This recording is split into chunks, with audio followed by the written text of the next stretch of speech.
The suspected leaker of top-secret U.S. documents was arrested yesterday. That's where we're starting the 7 from the Washington Post. I'm Jeff Pierre. It's Friday, April 14th. Let's get you caught up with today's 7 stories.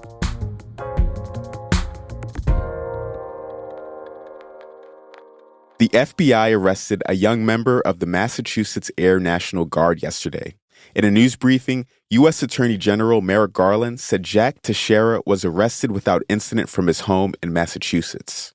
Today, the Justice Department arrested Jack Douglas Teixeira in connection with an investigation into alleged unauthorized removal, retention, and transmission of classified national defense information. The 21-year-old is accused of sharing dozens of classified intelligence reports with a small online group on Discord. That's a chat app that's popular among gamers. He told friends that he worked as a tech support staffer at a military base on Cape Cod. The documents eventually spread online, leading to hundreds of government secrets spilling out into the wider world. They reveal details about U.S. spying and Ukraine's war with Russia. Teixeira could make an initial court appearance later today. If he's convicted, he could end up serving years in prison. Number 2. A closer look at those leaked documents suggests that China secretly agreed to give weapons to Russia.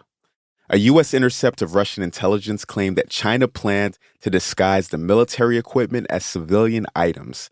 This is a contrast to how the country has publicly positioned itself. China says it's neutral on the war in Ukraine and has even presented itself as a potential peacemaker, but the leak suggests its ties with Russia are deepening.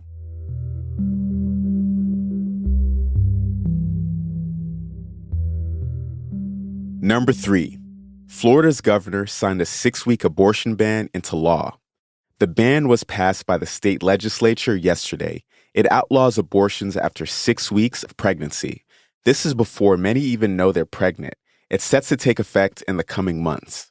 Representative Christine Hunchofsky spoke passionately on the floor of the Florida House yesterday. To the women who are watching this, who in the future will have maybe this decision to make, I apologize to you that we're even here today doing this.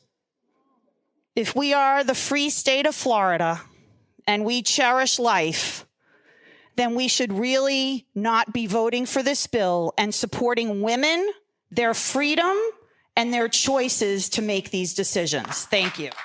The measure would cut off what's become a key access point for abortion care in the South since the Supreme Court overturned Roe v. Wade last year.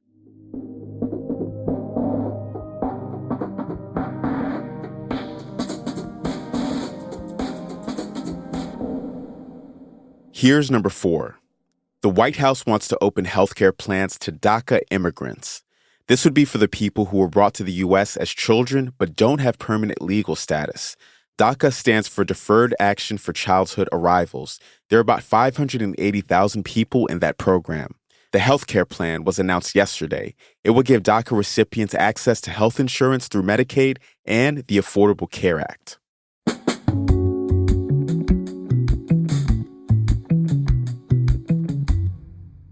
India's population is overtaking China's as the world's largest. That's story number 5. India is now estimated to have 1.4 billion people. It's set to become the most populous country sometime this month, but UN experts can't say exactly when. This is a big milestone. China has had the most people in the world for centuries, but its population is shrinking, and that could have huge social and economic consequences for China.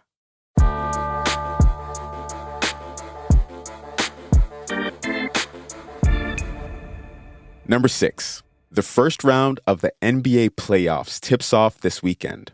It starts with Milwaukee, Boston, Philadelphia, and Cleveland hosting games in the East, and Denver, Memphis, Sacramento, and Phoenix are doing the same in the West. You can see the full bracket at WashingtonPost.com. And to watch the playoffs, TV coverage is split over TNT, NBA TV, ESPN, and ABC. Tomorrow's first game features the Brooklyn Nets in Philadelphia taking on the Sixers at 1 p.m. Eastern Time on ESPN.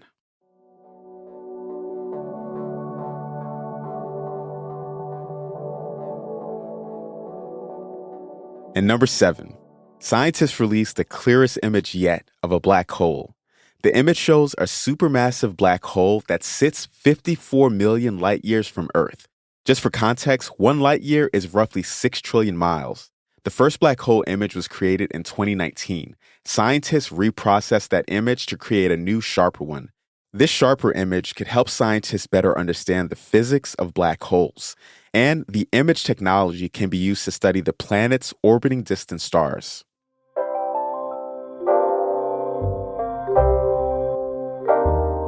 That's the show for this week. Don't forget, a great way to keep up with the news is through a subscription to The Washington Post. A subscription also lets you dive deeper into the stories that you're hearing about on the show. To sign up, go to washingtonpost.com/subscribe. The assistant producer of The Seven is Taylor White. The staff writers are Tess Homan and Jamie Ross. John Taylor is our editor. Additional editing by Christina Quinn and Renita Jablonski. Copy editing is by Thomas Haliba and Francis Moody. Mixing and sound design is by Jim Briggs and Justin Garish. Our theme music is by Edith Mudge. I'm Jeff Pierre. Thanks for listening. Have a great weekend, and I will meet you back here on Monday.